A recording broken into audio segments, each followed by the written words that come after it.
Remember that a few days ago, one of the big gangsters, Harpreet Singh, alias Happy Passia, was taken in custody by the FBI. And now, the FBI director, Kash Patel, has put out a statement. He says, Harpreet Singh, part of an alleged foreign terror gang illegally in the United States that he was residing, we believe was involved in planning multiple attacks on police stations, both in India and the USA. We have conducted this investigation coordinating with our partners locally as well as in India. This is a very important statement that has come in from the FBI director, Arvind Ojha, who had broken this news for us, remember, a few days ago.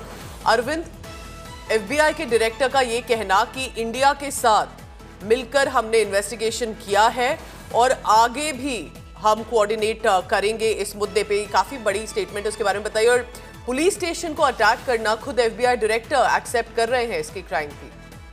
जी बिल्कुल, देखिए, और ये एक बड़ा statement है और इस statement को आप ऐसे देख सकते हैं कि आने वाले दिनों में अमेरिका में जो और टेररिस्ट और गैंगस्टर शेल्टर लिए हैं, ऐसा लगता है कि उनकी भी अब इंडिया वापसी हो सकती है, वो मुमकिन होगा। और खास तौर से अगर FBI चीफ ने बात की है कि हरप्रीत सिंह और हैप्पी पासिया को लेकर अमेरिका और इंडिया दोनों ने मिलकर इन्वेस्टिगेशन को कंडक्ट किया और उसके बाद फिर हैप्पी पासिया को पकड़ा गया। लेकिन FBI चीफ ने एक खुलासा और ये भी किया है कि हरप्रीत सिंह और हैप्पी पासिया न सिर्फ दो इंटरनेशनल टेररिस्ट गैंग से जुड़ा हुआ था, बल्कि इंडिया के अलावा, इंडिया में पुलिस स्टेशन के अलावा वो यूनाइटेड स्टेट के पुलिस स्टेशन को भी लगातार टारगेट कर रहा था। तो उसको अरेस्ट किया है, ये FBI चीफ का दावा है। लेकिन जो मैसेज देने की कोशिश की गई है या जो सोशल मीडिया प्लेटफॉर्म एक्स पर हरप्रीत के अरेस्ट को लेकर जो